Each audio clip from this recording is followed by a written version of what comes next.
There is a moment, and if you have varicose veins, you know exactly the moment I am talking about.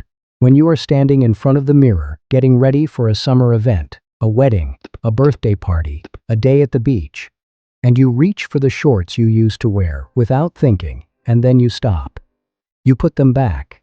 You reach for the pants instead. Not because you are cold, because somewhere over the last few years, the backs of your legs started telling a story you did not want other people to read. Twisted purple ropes pushing through the skin. A heaviness by evening that feels like you are carrying extra weight inside your own calves. Ankles that leave sock marks by 3 in the afternoon. A warmth behind the knee that was not there 10 years ago. You have been told it is genetics. You have been told to try compression stockings. You have been handed a surgical referral and a price quote that made you sit down. And here is the part that nobody tells you, the part that keeps those veins coming back even after the most expensive procedure your insurance will barely cover. Nobody ever addressed why those valves failed in the first place. That is what this is about. Not the surface, the source. Let me paint you a picture of what is actually happening inside your leg right now, because once you see it clearly, you cannot unsee it, and you will understand why the evening ritual I am about to give you works in a way that no cream, no compression sock, no one-time procedure can fully replicate on its own. Deep inside the veins of your lower legs, there are tiny valves. Picture them as little trap doors, smaller than your fingernail, lining the inside of the vein at regular intervals. Their entire job, their only job, is to let blood travel upward toward your heart, and then snap shut so that blood cannot slide back down. Up, shut, thousands of times a day. Those little doors are opening and closing, fighting gravity the entire time you are on your feet. Now imagine those doors start to warp. Not all at once. Slowly, over years, they stop closing completely. A small gap remains. Blood that should be moving upward starts to drift back down. It pools. The pressure in that section of vein rises. The vein wall, which is living tissue, not plastic pipe, does the only thing living tissue can do under sustained pressure. It expands outward. That expansion is the twisted, visible rope on the back of your leg.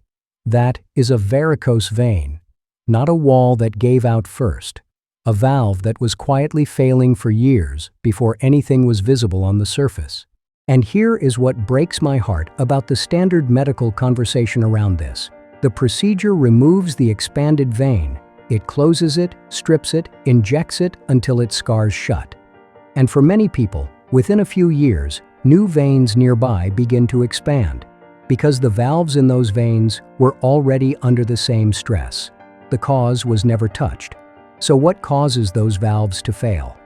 There are 3 culprits, and they work together over time like slow conspirators. The first is uninterrupted gravitational pressure. Every hour you stand or sit with your legs hanging below your heart, blood pressure inside those lower leg veins quietly climbs. Not enough to hurt, not enough to notice, but enough, over years, to fatigue the valve leaflets. Think about the people who get varicose veins most often. Nurses, teachers, retail workers, hairstylists, surgeons. People who stand for 6, 8, 10 hours without a meaningful break. It is not the standing that destroys the valves. It is the unrelieved column of blood pressing down against them for hours at a stretch. The second culprit is collagen loss. The valve leaflets are made of collagen. The vein walls are made of collagen. After 40, the body produces less of it every single year. By 60, the difference is measurable. The leaflets get thinner, less springy. They stop snapping fully shut after each heartbeat. And almost no one addresses this nutritionally. Almost no one is eating the specific foods that supply the compounds that directly support that collagen matrix in vein tissue. The third culprit is pressure from above. Chronic constipation, a persistent cough, carrying significant weight in the abdomen. Any of these raises pressure inside the abdominal cavity, and that pressure travels downward through the venous system like a wave. Every straining episode at the bathroom sends a pulse of elevated pressure down into the leg veins. Over years, those repeated pulses train the valves to stay slightly open. You never feel it happening, but your valves do. Before we go any further, I need to stop and be completely direct with you, because there are situations where what I am about to share is not what you need first. If one of your legs is swelling significantly more than the other and it came on suddenly, within hours or a couple of days, please stop this video and call your doctor today. That pattern can indicate a deep vein clot, and that is a medical emergency that cannot wait. If you have an open sore near your ankle that is not healing, if you press on your vein and feel a hard, painful cord under the skin with redness above it, please get evaluated now. These are signs that require clinical attention.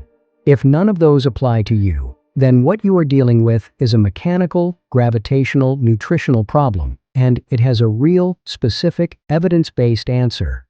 Subscribe to Dr. Wren's channel, like this video, and share it. And remember, always consult your doctor before trying any medication or solution mentioned here.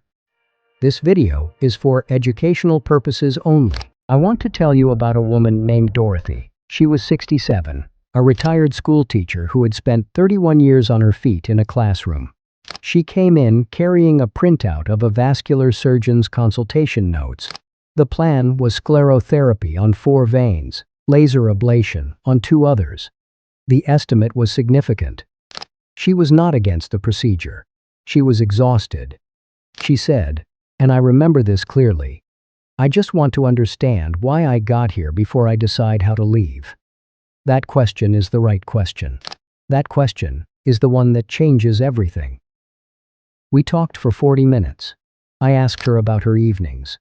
She told me she came home, made dinner, sat on the couch for 3 or 4 hours with her legs bent under her, watched television, then went to bed. I asked about her diet. Almost no fresh fruit, no buckwheat, no dark cherries, plenty of canned soup, which she knew was salty, but it was easy after a long day. I asked about her bathroom habits. She hesitated, then admitted she strained nearly every morning, had for years, managed it with occasional laxatives and called it her normal. Dorothy had all 3 culprits working against her simultaneously: decades of gravitational load, a collagen-poor diet, and daily abdominal pressure pulses from chronic constipation. Her veins were not a mystery. They were a predictable outcome of a specific mechanical situation that nobody had ever explained to her. She did not cancel the surgery consultation, but she agreed to try a protocol first, for 8 weeks, and then decide. What happened over those 8 weeks is why I make videos like this one. The deep muscle inside your calf, the soleus, is something researchers call the peripheral heart. When it contracts, it squeezes the deep venous system and drives blood upward against gravity with real force. Most people's soleus is barely activated during a normal day of sitting or slow walking. You have to deliberately pump it. And the simplest way to do that costs you nothing, takes 30 seconds, and can be done barefoot in your kitchen. Every morning, before your first cup of anything, stand on a hard floor, feet about shoulder width apart, and rise slowly onto your toes. Then lower your heels back down with a firm, controlled landing. Not slamming. Controlled. Do this 30 times. 1 per second. 30 seconds. That is your morning pump activation. You are waking up the most powerful venous pump in your body before gravity gets its first opportunity to accumulate pressure against your valves. During the day, the rule is simple. If you have been sitting for more than 30 consecutive minutes, do 10 slow ankle circles in each direction, followed by 10 calf raises from your chair. 45 seconds. Set a phone reminder if you need to. This is not exercise. This is keeping the pump turning so that blood does not pool against the valve leaflets for hours at a stretch. Now here is the part of the evening that Dorothy said felt, and I am using her word, miraculous. Not because it is complicated, because it is so simple and so effective that she could not believe nobody had told her decades earlier.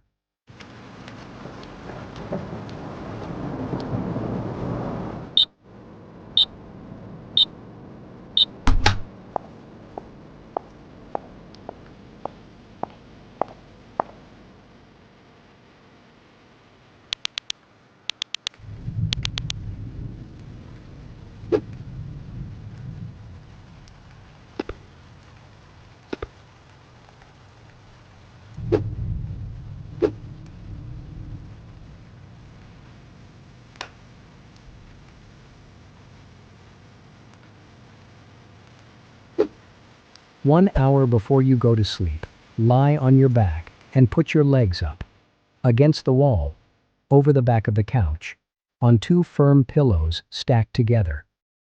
The one requirement is that your heels are higher than your heart. The angle does not need to be dramatic. Even a modest elevation is enough. Stay there for 15 to 20 minutes while you read, listen to something, or simply breathe. What is happening during those minutes is not passive. Gravity, the same force that has been punishing your valves all day, is now working for you. Blood and tissue fluid that pooled in your ankles and calves throughout the day flow back toward your body center without any effort from your valves at all. You are emptying the reservoir on purpose while you are awake, before your body tries to do it inefficiently at 2 in the morning. Stand up afterward. Go directly to the bathroom. You will notice more urination than usual. That is correct. That is the fluid from your legs now cycling through your kidneys. You did it deliberately. You are in control of that process now, instead of waking up puffy and heavy the next morning. Finish with 30 seconds of cool water over both legs in the shower.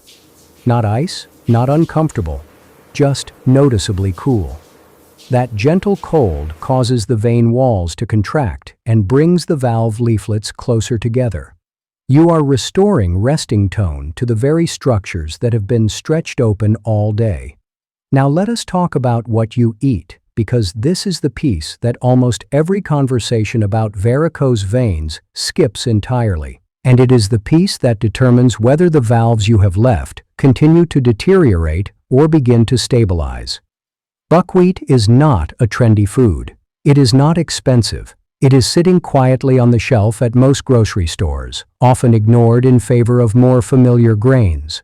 But a modest serving of whole cooked buckwheat contains more rutin than almost any other food you can buy. Rutin is a flavonoid compound that directly strengthens the collagen matrix of vein walls and valve tissue. Multiple clinical studies in venous insufficiency patients have shown it measurably reduces leg heaviness and swelling. Eat it 2 or 3 times a week. It costs less than rice. It is not a supplement. It is food. When you eat an orange or a grapefruit, the part most people throw away is the white, slightly bitter pith just beneath the colored peel. That pith is where hesperidin and diosmin are concentrated.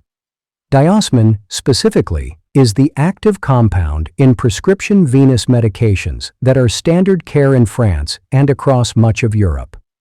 The food-based version is not pharmacological in a single serving, but consistent daily intake over weeks and months builds meaningful tissue levels of exactly the compound that vein walls need.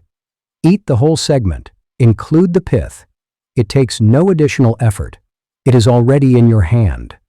Tart cherries, either frozen or as a concentrated juice, contain anthocyanins, the deep pigment compounds that reduce inflammation in vein walls and support the collagen integrity of valve tissue. 2 tablespoons of tart cherry concentrate in water in the evening. A handful of frozen sour cherries over oatmeal in the morning. That is the anti-inflammatory signal your vein tissue has probably been waiting years to receive. Dorothy came back at 8 weeks.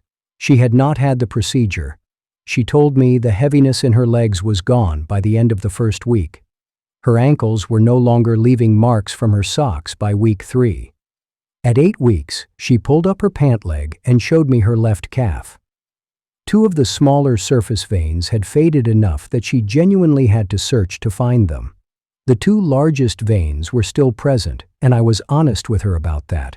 Large, established varicose veins do not disappear with lifestyle changes alone, but they were no longer tender, no longer the first thing she noticed when she woke up. And for the first time in years, she had worn capri pants outside the house. She told me her surgical consultation was still scheduled. She had not canceled it. She said she wanted to keep that option available. That is the right instinct. Procedures have a legitimate role for severe symptomatic veins. The point is not to avoid medicine.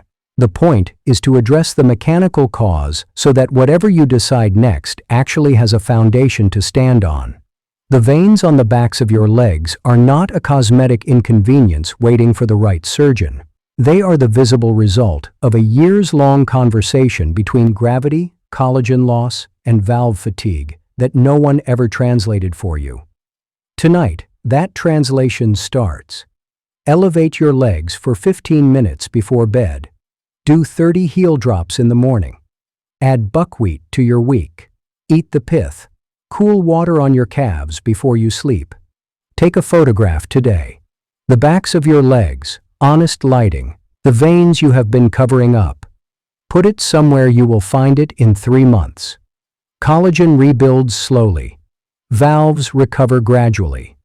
Give this protocol 90 days of consistency before you evaluate what has changed. Gravity operates on you every second you are upright. This is not a sprint. It is daily maintenance for a system that has been fighting physics alone for a very long time. Tonight, it stops fighting alone.